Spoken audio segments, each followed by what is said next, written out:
Hello, good evening. कैसे हैं आप लोग? जैसा कि आप लोग पीछे स्क्रीन में देख रहे हैं कि एलटी ग्रेड एग्ज़ाम के एनालिसिस और उसकी स्ट्रेटजी के बारे में बात करने आया हूं। ये बहुत ही ज़रूरी हो चुका था एलटी ग्रेड के बारे में, क्योंकि एलटी ग्रेड का कमिंग मंथ में रिक्रूटमेंट आने वाला है, जैसा कि आप लोग जानते हैं, क्योंकि वैकेंसी में बहुत ही तेज़ी आने वाली, बहुत ही तेज़ी से आएगी। लेकिन कब आएगी ये थोड़ी बड़ी ही संभावना है। लेकिन हाँ, ये ज़रूर है, वैकेंसी बहुत फास्ट आएगी और बहुत फास्ट ही हाथों से हाथ निकल जाएगी। इसलिए आप लोग बहुत ही अच्छे से तैयारी में लगे रहिए और तेज़ी से, क्योंकि वैकेंसी जैसे ही आएगी बहुत ही कम समय देगी आपको। जैसा कि आप लोग देख ले, पिछला एग्ज़ाम हुआ बीपीएससी एग्ज़ाम जैसा होने जा रहा है। वैकेंसी आई, मात्र 2 महीने के अंदर में एग्ज़ाम कराने को रेडी है। 28 अगस्त से स्टार्ट है उसके एग्ज़ाम। वैसे सेम आपका केबीएस आया, बहुत ही फास्ट एग्ज़ाम हुआ उसका और हाथ कुछ ना आया। केबीएस के एग्ज़ाम में भी ऐसा ही हुआ। साथ ही साथ ऐसा ही कुछ एलटी ग्रेड के साथ भी होने वाला है। एग्ज़ाम आएंगे, सॉरी रिक्रूटमेंट आएंगे। रिक्रूटमेंट जैसे ही आएगा, साथ ही साथ मात्र 1 महीने 1.5 महीने का समय देगा और 1-1.5 महीने में आपको सारी तैयारी जोरों शोरों में करनी पड़ेगी। और वो तैयारी बाद में करने से अच्छा है पहले से ही तैयारी करे रहोगे, बेस मजबूत रहेगा, तब आराम से क्लियर एग्जाम कर जाओगे। जो एलटी का जो लेवल है काफ़ी अच्छी लेवल है। एग्ज़ाम का जो पेपर है, पैटर्न हो, काफ़ी अच्छी लेवल है। जैसा कि मैं अब डिस्कस करूंगा एग्ज़ाम के पेपर के बारे में, एग्ज़ाम के क्वेश्चंस के बारे में, कितने क्वेश्चन किस चैप्टर से आते हैं उसकी एनालिसिस लेकर मैं आया हूं। उसके कैसे पैटर्न होंगे, कैसे एग्ज़ाम को क्वालिफाई करना ईजिली रहेगा, ये सब हम डिस्कस करेंगे इस सेशन में। तो जैसा कि आप टॉपिक ही देख रहे हैं, LT grade science previous year questions LT grade 2018, उसका एनालिसिस और एग्ज़ाम स्ट्रेटजी। तो जैसा कि आपको पता है एलटी ग्रेड इससे पहले मेरिट बेस्ड हुआ करती थी। फर्स्ट टाइम 2018 में एग्ज़ाम लिया, फर्स्ट टाइम एलटी ग्रेड ने एग्ज़ाम लिया। उसके बाद अब इस बार भी एग्ज़ाम होने के चांस, पूरी तरह से एग्ज़ाम होने के चांस है। हो सकता है मे बी मेंस का एग्ज़ाम भी साथ में हो एलटी ग्रेड में। तो एग्ज़ाम भी होगी यानी प्री भी होगा। जैसे जीआईसी का पैटर्न बनाया है इन्होंने मेंस का, वैसे same may be, not sure, जब तक नोटिफिकेशन रिक्रूटमेंट नहीं आएगा हम कुछ नहीं कह सकते, लेकिन शायद सुनने में आ रहा है मेंस भी होगा। तो लेकिन जो पैटर्न इन्होंने फॉलो किया है प्री के लिए, वो तो प्रीलिमिनरी एग्जाम के लिए फॉलो किया, प्रीलिम्स के लिए वो तो रहेगा रहेगा। सिलेबस में थोड़ा बहुत डिफरेंस आती है, बहुत ज़्यादा डिफरेंस नहीं आती है। तो लेकिन जो क्वेश्चन का पैटर्न है, क्वेश्चन का जो लेवल है, उसको तो वही रहेगा, एनालिसिस वही रहेगी। तो उस लेवल के हिसाब से हमें टच करनी होगी, उस लेवल के हिसाब से हमारी तैयारी होनी चाहिए, वो सब जानने के लिए हम इस सेशन में देखेंगे। चलिए देखा जाए, जो 2018 में एग्जाम हुए थे एलटी ग्रेड में, कहां से कितने क्वेश्चंस आए हुए हैं। तो जैसा कि हम केमिस्ट्री डिस्कस करेंगे, केमिस्ट्री में कितने क्वेश्चन आए हुए हैं एलटी ग्रेड साइंस में, तो फिजिक्स वाले सर फिजिक्स वाले डिस्कस करेंगे, तो हम यहाँ पे केमिस्ट्री डिस्कस करेंगे। चलो देखा जाए एलटी ग्रेड 2018 में, एलटी ग्रेड 2018 में कहां से कितने क्वेश्चन आए हैं वो सब हम डिस्कस करते हैं। 60 क्वेश्चन केमिस्ट्री के होते हैं और 60 क्वेश्चन फिजिक्स होते हैं, जो पिछला 2018 में हुआ था। 60 क्वेश्चन केमिस्ट्री के थे और 60 क्वेश्चन फिजिक्स थे, और लेवल काफी अच्छा था एलटी ग्रेड एग्जाम के। हालांकि मैं जल्द ही आज या कल में आपको प्रीवियस ईयर क्वेश्चन एलटी का सॉल्व भी करवाऊंगा, उसका लेवल भी दिखाऊंगा। आज मैं आपको बताऊंगा कितने क्वेश्चन किस चैप्टर से आए हुए हैं, यानी कौन सा चैप्टर ज्यादा इंपॉर्टेंट है, या सभी इंपॉर्टेंट है, या कोई भी इंपॉर्टेंट है। ऐसा नहीं है, सभी इंपॉर्टेंट है, वेटेज सारे चैप्टर का है। देखेंगे कौन सा चैप्टर कहां पे है। चलो देखा जाए।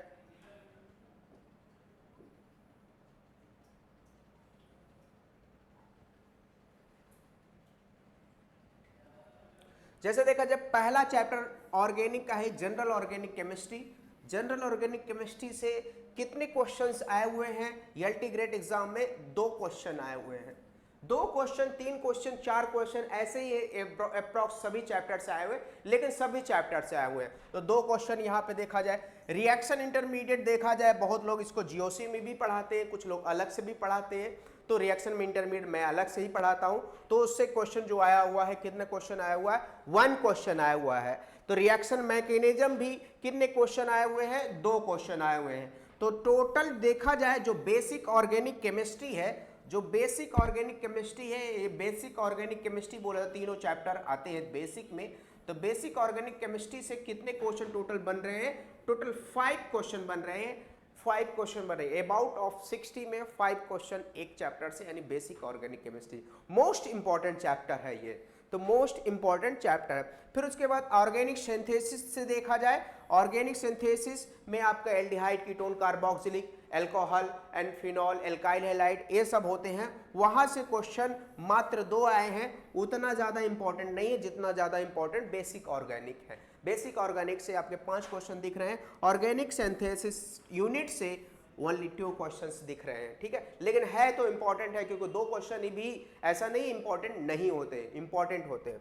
तो अब बात करते हैं नेम रिएक्शन। ऑर्गेनिक सिंथेसिस का पार्ट ये भी है, ये भी ऑर्गेनिक सिंथेसिस का ही पार्ट है। लेकिन एलटी ग्रेड में, एलटी ग्रेड एग्जाम में, उनमें सिलेबस में नेम रिएक्शन का अलग से दिया हुआ है। जो नेम रिएक्शन का सिलेबस में अलग से दिया हुआ, वहां से जो क्वेश्चन है 4 क्वेश्चन है।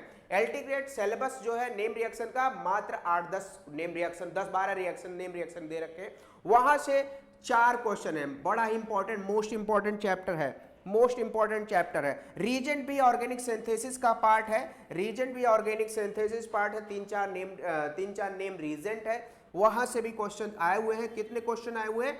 1 क्वेश्चन आए हुए हैं, यानी। और उसके बाद कार्बोहाइड्रेट से, कार्बोहाइड्रेट से क्वेश्चन कितने आए हुए हैं? कार्बोहाइड्रेट से आपका 2 क्वेश्चन आए हुए हैं।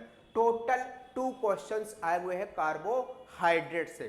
तो इतने क्वेश्चन यहाँ आपके बन रहे हैं और इंपॉर्टेंट है। टोटल आपको देखा जाए 5 यहाँ हो गए, 2 यहाँ हो गए, 4 यहाँ, 5 2 7, 7 4 11, 11 3 14, यानी टोटल 4 2 6 3 9, यानी 9 क्वेश्चन ऑर्गेनिक सिंथेसिस का है। यहां से देखा जाए, यहां से देखा जाए, यहां ऑर्गेनिक सिंथेसिस होता है ये पार्ट आपका कितना टोटल बन रहा है?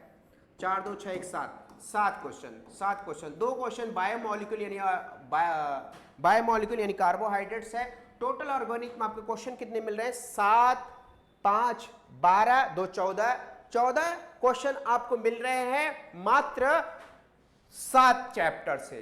टोटल 23 चैप्टर है केमिस्ट्री में, टोटल 23 चैप्टर है। 23 में आपके 14 क्वेश्चन यहां से हैं।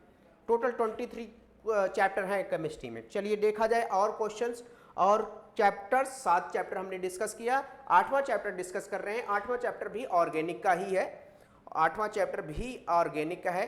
चलो देखा जाए ऑर्गेनिक में, तो 2 क्वेश्चन और है आपके ऑर्गेनिक में, पॉलीमर्स के हैं, पॉलीमर्स के। उसके बाद स्टीरियोकेमिस्ट्री, स्टीरियोकेमिस्ट्री आपकी आ जाती है 2 क्वेश्चंस, ये भी आपकी बेसिक ऑर्गेनिक केमिस्ट्री में ही यूनिट में जाती है। तो स्टीरियोकेमिस्ट्री से आपके, और उसके बाद स्पेक्ट्रा दे रखा है, स्पेक्ट्रा IR दे रखा है आपके सिलेबस में, और UV दे रखा है। NMR नहीं दे रखा है, IR और UV, IR और UV से टोटल जो क्वेश्चन बन रहे हैं 4 क्वेश्चन बन रहे हैं टोटल आपके IR और UV से। यहां तक आपका ऑर्गेनिक केमिस्ट्री से क्वेश्चन आते। हम 14 क्वेश्चन उस पेज से, उस स्लाइड से देखे थे, और टोटल यहां पे देख रहे हैं 4 14 4 18 4 22, टोटल 22 क्वेश्चन आपके ऑर्गेनिक केमिस्ट्री से मिल चुके हैं। हमें 60 क्वेश्चन देखने थे, 60 क्वेश्चन कहां से आए हुए हैं? 22 क्वेश्चन आपके ऑर्गेनिक केमिस्ट्री से दिख गए हैं। ठीक है, तो अब देखते हैं इलेक्ट्रोकेमिस्ट्री यानी फिजिकल की बात कर लेते हैं। फिजिकल से कितने क्वेश्चन आए हैं? 2 क्वेश्चन आए हैं आपके इलेक्ट्रोकेमिस्ट्री से, और S block and P block ये इनऑर्गेनिक का पार्ट है, यानी जिसको मेन ग्रुप एलिमेंट बोला जाता है, इसको मेन ग्रुप एलिमेंट बोला जाता है। मेन ग्रुप एलिमेंट से 6 क्वेश्चन आए हैं आपके, 6 क्वेश्चन आए हैं आपके। उसके बाद केमिकल बॉन्डिंग, केमिकल बॉन्डिंग से आपके आए हैं 4 क्वेश्चन, 4 क्वेश्चन, यानी 10 आपके इनऑर्गेनिक के हो चुके हैं, और 2 यहाँ पे फिजिकल है, 2 यहाँ पे फिजिकल है। टोटल मैंने 22 क्वेश्चन ऑलरेडी ऑर्गेनिक का काउंट कर चुका था, 22 10 इनऑर्गेनिक के 32 और 2 यहाँ पे फिजिकल, यानी 34 क्वेश्चन यहाँ पे आ चुके हैं आपके, जिसमें से 22 क्वेश्चन ऑर्गेनिक के और 10 क्वेश्चन इनऑर्गेनिक के एंड 2 क्वेश्चन फिजिकल के। यहाँ हमने दिखा दिया कहाँ से कितने क्वेश्चन किस चैप्टर से आए हुए हैं, यानी 15 चैप्टर यहाँ पर हमने डिस्कस कर दिया। अब हम रिमेनिंग 8 चैप्टर और डिस्कस करेंगे, यानी 16 से स्टार्ट फिर करते हैं। नेक्स्ट स्लाइड में है वो, नेक्स्ट स्लाइड में देखा जाए क्या है। नेक्स्ट स्लाइड एटॉमिक स्ट्रक्चर, ये आपका इनऑर्गेनिक एंड फिजिकल दोनों में कंसीडर किया जाता है, लेकिन देखा जाए आपके जो सिलेबस में दे रखा है इनऑर्गेनिक में दे रखा है, तो इनऑर्गेनिक में ही कंसीडर करेंगे। तो इनऑर्गेनिक में आपके कंसीडर होते हैं 4 क्वेश्चन यहाँ पे एटॉमिक स्ट्रक्चर, और कोऑर्डिनेशन केमिस्ट्री से आपके आए हैं 2 क्वेश्चन, और जो भी 2 क्वेश्चन आए हैं बहुत ही उम्दा क्वेश्चन आए हैं कोऑर्डिनेशन केमिस्ट्री। अच्छी लेवल के क्वेश्चन आए हैं, लो लेवल के कोऑर्डिनेशन केमिस्ट्री क्वेश्चन नहीं आए हैं। आपको बहुत ही अच्छे से क्वेश्चन, यानी कलर से क्वेश्चन पूछा गया है यहाँ पे कोऑर्डिनेशन में, ठीक है। तो फिर उसके बाद न्यूक्लियर केमिस्ट्री से आपके कितने क्वेश्चन बन रहे हैं, आपके 2 क्वेश्चन बन रहे हैं टोटल 2 क्वेश्चन बन रहे हैं, यानी ये फिजिकल का पार्ट है। केमिकल काइनेटिक के कितने क्वेश्चन बन रहे हैं, 4। उसके बाद आयनिक इक्विलिब्रियम से कितने क्वेश्चन बन रहे हैं, 5। मोस्ट इंपॉर्टेंट चैप्टर, अभी तक सबसे ज्यादा इंपॉर्टेंट चैप्टर यही हमें दिखा, आयनिक इक्विलिब्रियम, जो सबसे ज्यादा क्वेश्चन पूछा गया है। 5 क्वेश्चन पूछा गया है यहाँ पे आयनिक इक्विलिब्रियम में। केमिकल इक्विलिब्रियम में टोटल कितने क्वेश्चन, 4, यानी दोनों इक्विलिब्रियम से मिला के 9 क्वेश्चन बन रहा है।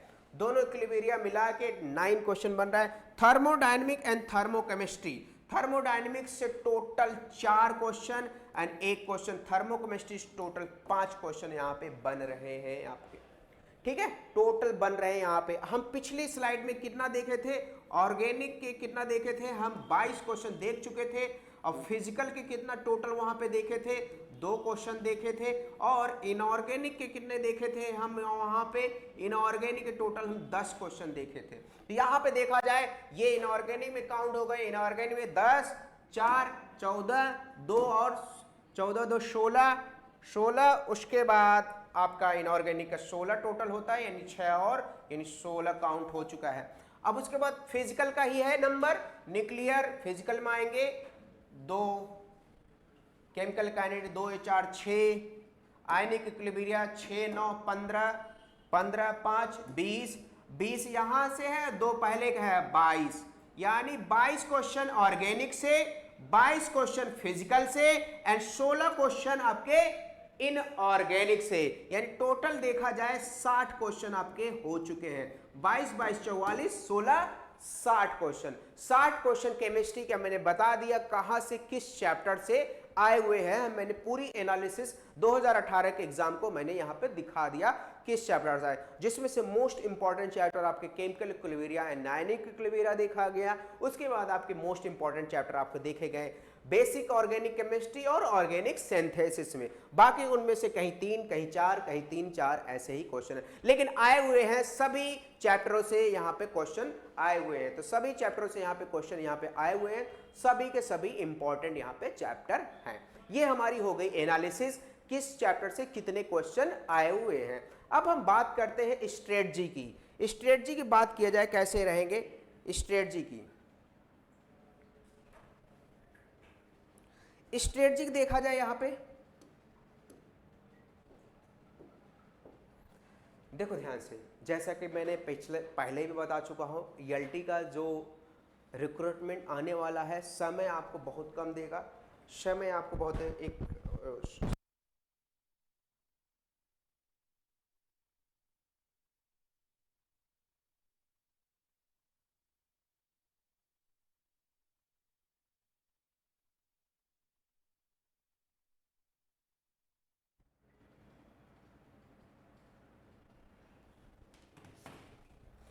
ठीक है। जैसा कि ईएलटी का रिक्रूटमेंट आने वाला है, मैं आप लोगों को बताया था ईएलटी 2023 आने वाला है, ठीक है। समय आपको बहुत कम देगा, जैसा कि आपको समय बहुत कम देगा, समय ही नहीं देगा, बहुत फास्ट एग्ज़ाम कराएगा, बहुत फास्ट एग्ज़ाम कराएगा आपको। तो तुरंत जैसे ही रिक्रूटमेंट आएगा उसके 1-2 महीने में एग्ज़ाम कराया देगा, क्योंकि चुनाव है सामने, तो उसकी वजह से जल्दी सारे कार्यक्रम होंगे, बहुत ही फास्ट कार्यक्रम होंगे। तो इसलिए आपकी अपनी कमर कस लीजिए, अब उड़ान भरने को तैयार हो जाइए, क्योंकि एग्जाम आएगा तो आपको, तब आप कोचिंग करने आओगे, तब आप क्लास करने आओगे, तब बहुत ही डिले हो चुकी रहेगी मामले। अभी से तैयारी करना स्टार्ट कर दीजिए। तैयारी में आप थोड़ी भी कमी मत करिए। अगर थोड़ी भी आप कमी कर रहे हैं, कहीं न कहीं वो फॉल्ट कर जाएगा। जान लीजिए, अगर एक टायर में छोटी सी छेद भी हो जाती है, छोटी सी होल भी हो जाती है, पूरी टायर की हवा निकाल देती है। पूरी टायर इतना मोटा ताजा रहता है ट्रक का, कोई काम का नहीं रह जाता। छोटी सी भी आपकी तैयारी में कमी नहीं होनी चाहिए। अगर छोटी सी भी तैयारी में अगर कमी हुई तो आपको पूरी की पूरी तैयारी खराब कर देगा। इसलिए एग्जाम, मैं बार बार बोल रहा हूं, कभी भी समय नहीं देगा। तैयारी अभी से करना स्टार्ट कर दीजिए, रुकिए मत अपने आप को। और टेस्ट बराबर संडे टू संडे जो हम लोग करवा रहे हैं उसको संडे टू संडे टेस्ट दीजिए और अपने आप को आंकिए कितने नंबर हम पा रहे हैं। अगर आप 90% से कम नंबर ला रहे हैं, 90% से कम आप क्वेश्चन सही कर रहे हैं, तो आपकी तैयारी बिल्कुल ही बेकार है, सिलेक्शन के बिल्कुल भी करीब नहीं है। 90% प्लस आपके क्वेश्चन सही हो रहे हैं, तभी आप अपने आप को मानिए हाँ हम थोड़े सही हैं, नहीं तो अदरवाइज सिलेक्शन के बिल्कुल भी करीब नहीं है। तो तैयारी बहुत जोरों शोरों में करिए। तो अब स्ट्रेटजी की बात कर लेते हैं। एलटी ग्रेड एग्जाम का होपफुली इस मंथ या नेक्स्ट मंथ आने वाला है, तो उसके लिए क्या करना है, अभी से पढ़ाई स्टार्ट कर देना है। अभी से लगन लगा के, लगन मतलब मन लगाकर पढ़ाई स्टार्ट करिए।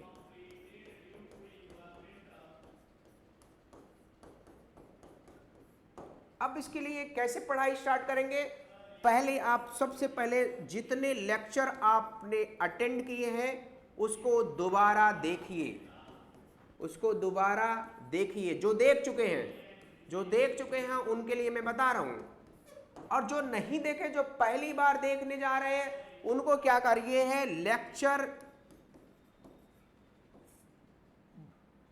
वेरी फास्ट, बहुत तेजी से देखिए और नोट्स भी बनाइए। और बिना नोट्स के सिलेक्शन नहीं होने वाला है, बिना नोट्स के सिलेक्शन नहीं होने वाला, बिल्कुल भी नहीं होने वाला है। ये समझ ले, कुछ लोग तो ऐसे सोए सोए जाके मोबाइल देखते हैं, उनका सिलेक्शन नहीं होगा। क्योंकि एग्जाम कब आप देते हो, बैठ के देते हो। जब जो सोए सोए देखते हैं और जब सोए रहते तभी उनकी बॉडी, उनकी दिमाग वर्क करेगी। जिस मुद्रा में आप रहोगे उसी मुद्रा में अगर काम कर रहे हो तभी दिमाग वर्क करेगी। जब आप एग्जाम हॉल में बैठते हो, आप बैठे रहते हो, इसलिए तब उस टाइम दिमाग वर्क नहीं करेगी। इसलिए सोना, सोए सोए मोबाइल देखना बिल्कुल भी नहीं है, ठीक है। लेक्चर बिल्कुल सोए सोए नहीं दे, आप बैठ के आराम से एकदम ऑफलाइन क्लासरूम की तरह उसको देखिए, मेहनत करिए, उस पर वर्क करिए, नोट्स बनाइए। और नोट्स कैसे बनाना है, नोट्स कुछ नहीं करना है, जो टीचर लिखवा रहा है उसको लिखिए, और जो चीज मुंह से बोल रहा है हर एक वर्ड आप कॉपी में लिखिए। चाहे हिंदी में जो बोल रहा है हिंदी में लिखिए, इंग्लिश में बोल रहा है इंग्लिश में लिखिए। Every word copy to copy अपने कॉपी में होनी चाहिए, अपने नोट्स में होनी चाहिए। एक अच्छी और वेल कॉम्पिटेटिव नोट्स रेडी होगी। जैसे ही नोट्स रेडी हुआ, जैसे चैप्टर फिनिश हुआ, नेक्स्ट पॉइंट, जैसे ही चैप्टर फिनिश हुआ तो आपको क्या करना है, नेक्स्ट पॉइंट, जैसे ही आपका चैप्टर फिनिश होता है, चैप्टर फिनिश्ड होने के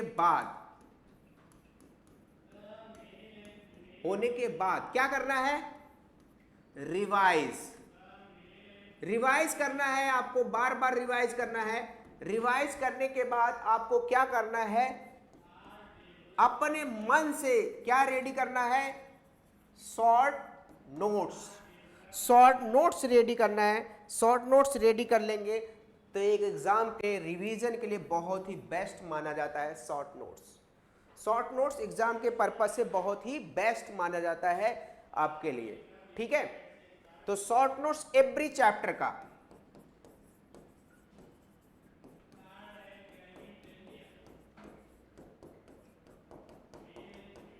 और ध्यान लीजिए शॉर्ट नोट्स अपना खुद का बनाया हुआ ही लिखना है। किसी और का शॉर्ट नोट्स पा गए आप कर रहे हो, वो क्या पता शॉर्ट में क्या लिखा है, आपको क्या जरूरत है, उसको क्या जरूरत है। सबकी अपनी अपनी अलग होती है थिंकिंग होती है, सबका अपना खुद का शॉर्ट नोट्स होना चाहिए। टीचर शॉर्ट नोट्स नहीं बनवाते हैं, आपको खुद जो चीजें समझ में आए, जैसे आप टीचर बनवाता है कोई फॉर्मूला लेके 50 सवाल सॉल्व करता है, उस फॉर्मूले को रखिए, बस एक सवाल करिए, बाकी सब सही है, बाकी सब सेम है, 50 क्वेश्चन करने की जरूरत नहीं है, ठीक है। और शॉर्ट नोट्स क्यों जरूरी, क्योंकि कोई भी टीचर बनाता है 200 पेज यानी 150 पेज का एक चैप्टर होता है, तो अगर ओवरऑल सिलेबस देखा जाएगा तो 5-6 हजार पेज में होगा।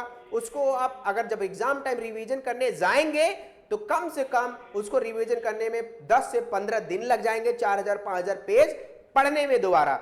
अगर उसी को 150 क्वेश्चन को 150 पेज को अगर आप शॉर्ट नोट्स में कन्वर्ट किए रहेंगे पहले से ही, तो क्या होगा, 5 पेज 4 पेज में होगा, तो ओवरऑल पूरा सिलेबस फिनिश कितने हो जाएगा, 300-400 पेज में फिनिश हो जाएगा। तो दिन भर में ही आप डेली एक बार पूरा होल सिलेबस कवर करेंगे, खत्म करेंगे, यानी एग्जाम के 10 दिन बाद कम से कम 10 बार पूरा सिलेबस आप खत्म करेंगे अगर आप शॉर्ट नोट्स बनाए रहेंगे। इसलिए शॉर्ट नोट्स बहुत जरूरी होता है।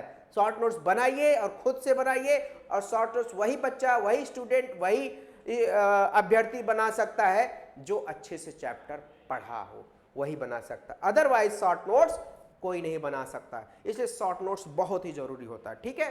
शॉर्ट नोट्स बनाइए, उसके बाद शॉर्ट नोट्स बनाने के बाद आपको क्या करना है, जो प्रैक्टिस सेट प्रोवाइड किया गया है यानी डीपीपी डेली प्रैक्टिस प्रॉब्लम, उसको सॉल्व करिए,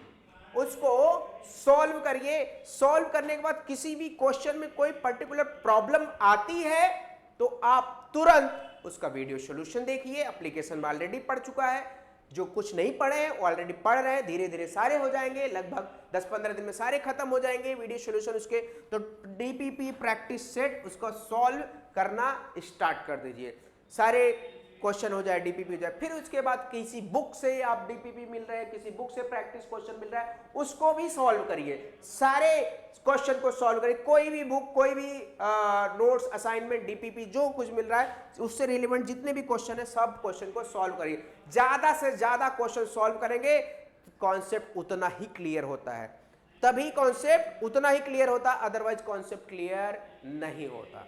तो ध्यान रहे, मजा तभी आता है जितना ज्यादा आप क्वेश्चन करेंगे, जितना ज्यादा प्रैक्टिस करेंगे। प्रैक्टिस ही आपको महान बनाएगी, प्रैक्टिस ही आपको महान बनाएगी।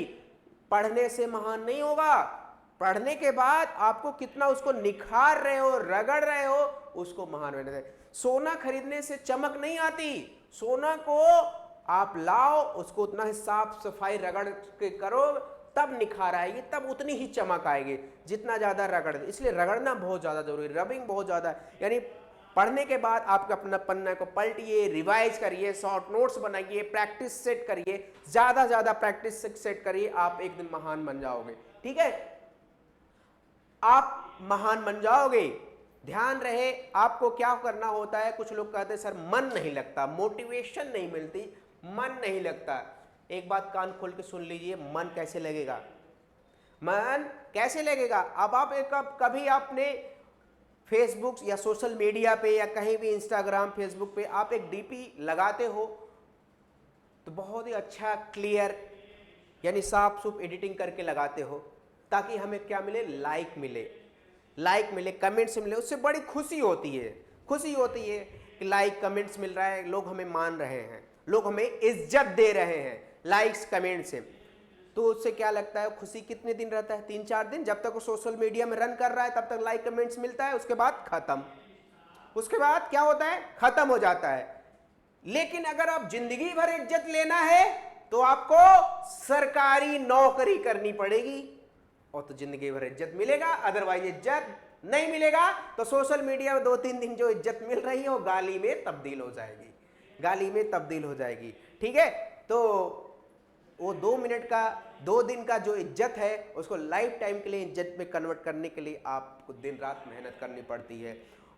2 दिन की इज्जत के लिए आप बहुत मेहनत करते हो, एडिटिंग करते हो, ये करते हो, वो करते हो, यहाँ जाते हो, ये बैकग्राउंड, वो बैकग्राउंड, इसके वजह से मात्र 2 दिन की इज्जत के लिए। लाइफ टाइम की इज्जत के लिए कितना मेहनत करना पड़ेगा? डेली, डेली से डेली आपको 8 घंटे दिन रात मिला के 8 घंटे आपको पढ़ना है, इससे ज्यादा नहीं पढ़ना है। बाकी आपके पास 16 घंटे हैं सोने के लिए, घूमने के लिए, टहलने के लिए, बात करने के लिए। 8 घंटा आप अपने आप को कमरे में बंद करके अपने आप को दे दीजिए। मात्र 5-6 मंथ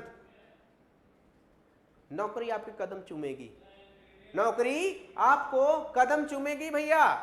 मात्र 5-6 मंथ देना है आपको, सिलेक्शन आपके हाथ में रहेगा। ठीक है, तो मोटिवेशन कहीं से मिलता नहीं है, मोटिवेशन खुद क्रिएट किया जाता है।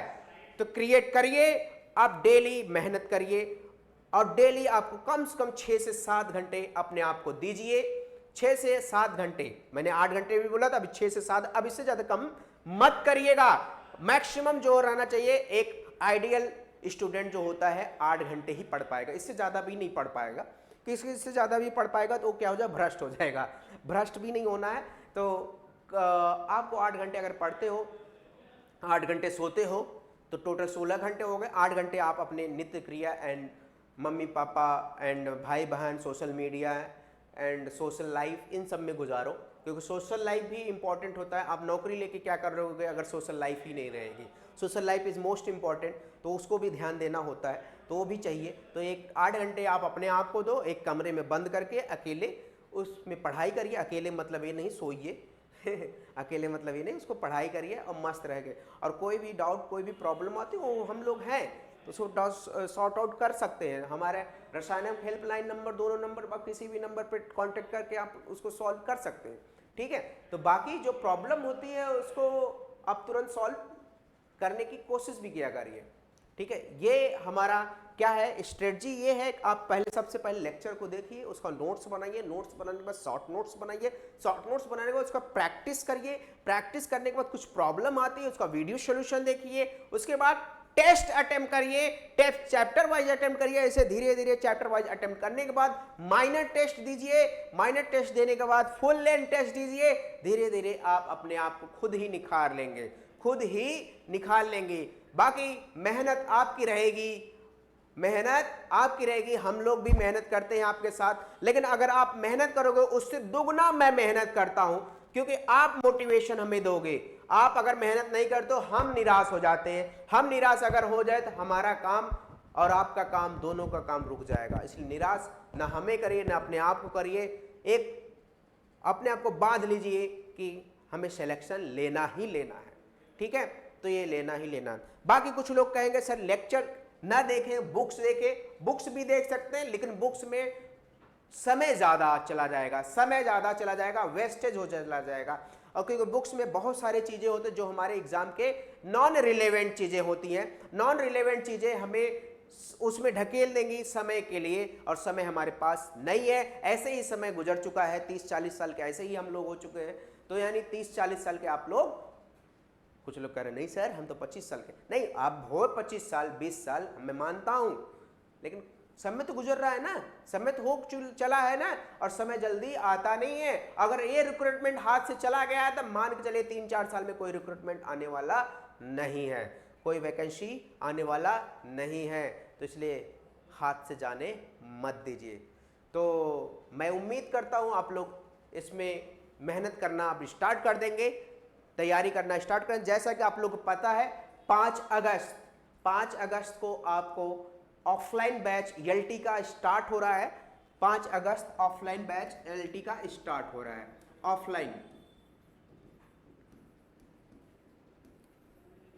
ऑफलाइन बैच स्टार्ट हो रहा है। इसमें आप लोग आना चाहते हैं ज्यादा से ज्यादा आइए। ठीक है, और इसमें कोई क्वेरी आप चाहते हैं तो हमारा नंबर नोट डाउन कर लीजिए। अब क्वेरी लेना चाहते हैं ले लीजिए, पूछ लीजिए कैसे क्या करना है, कहाँ आना है, कैसे आना है। हमारा ऑफलाइन सेंटर प्रयागराज आनंद भवन के पास डायमंड जुबली हॉस्टल के सामने है। वहाँ पर आकर अपना क्लासेस को स्टार्ट करिए, क्योंकि समय बहुत कम है, इसलिए 5 अगस्त को ये ऑफलाइन बैच बच्चों के डिमांड से ही स्टार्ट कर रहा हूं, क्योंकि एक LT बैच हमारी रन कर चुकी है और वो ऑलमोस्ट सिलेबस फिनिश होने को है, मात्र 10-15 दिन में वो ऑलमोस्ट खत्म हो जाएगी वो batch. New and fresh batch start हो रही है 5 अगस्त। ठीक है, तो मिलते हैं, और जो मिलना नहीं चाहते कोई बात नहीं, वो भी सही है, अपनी तैयारी करते रहिए, नहीं मिले तब भी तैयारी करते रहिए, मिलिए तब भी तैयारी करते रहिए। तब तक के लिए थैंक यू सो मच।